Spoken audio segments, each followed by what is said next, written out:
I used to be fascinated by people who were unlike me, but then I find the people who I think are unlike me are actually like me. I love being absorbed in different cultures. I love going to different cultures. It's not really about where you're from. I feel more in common to, somebody that is in the Middle East, an Islamic woman, than I feel to someone I grew up in New York with.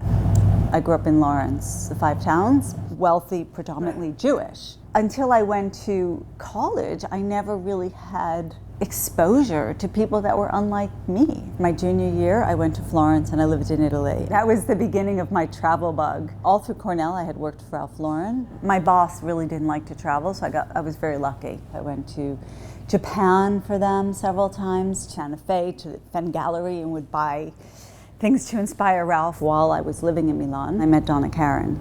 She met me 5 minutes later. She offered me a job. I said, no way. I'm happy. I have a great life. I live in Milan. I ski every weekend. I love my life.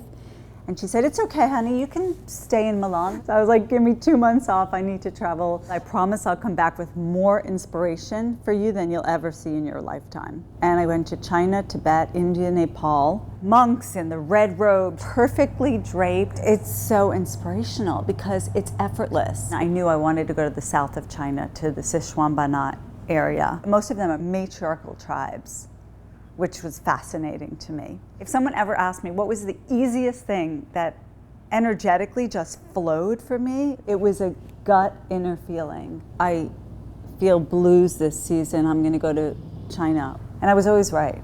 I brought back enough inspiration to do 20 collections. I have a massive collection of tribal jewelry. Buckets and buckets of glass beads from Indonesia.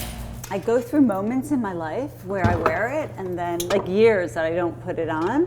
This is a megalodon tooth. It gives me so much power. This is the best piece I think I've ever seen. I mean, this is an amazing piece too. This piece is very, very old. I mean, they're like 200 years old, which makes it sustainable because they're antique. Obviously, I'd never buy new ivory. This is re-embroidered lace. These, I went crazy. My whole fall inspiration was inspired by flowers for fall.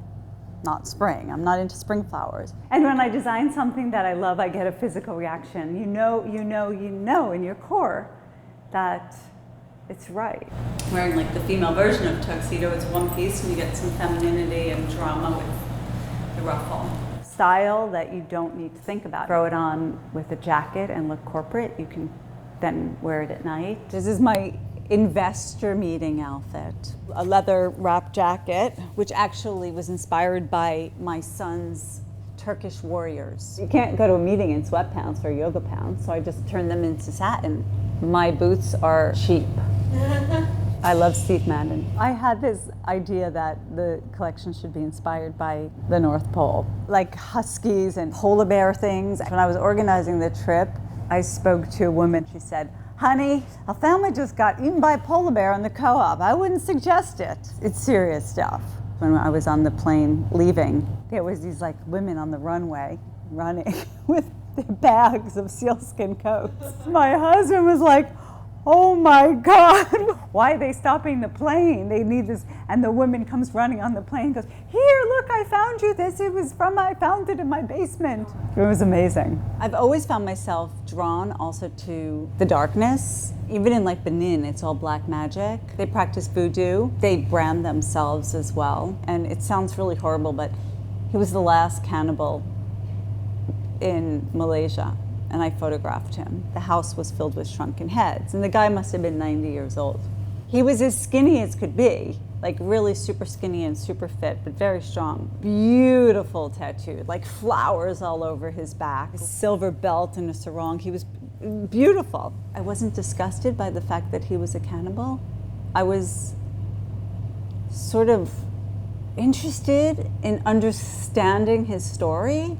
I think superficially you can get inspired by an individual, but I think you can't really be inspired by an individual unless you actually hear them speak and their words. I'm very short to judge because of my aesthetic vision. I think my lesson is now to go within and look inside of people and to find their beauty from within. They inspire me aesthetically, but they're not interesting people. They don't do anything for me.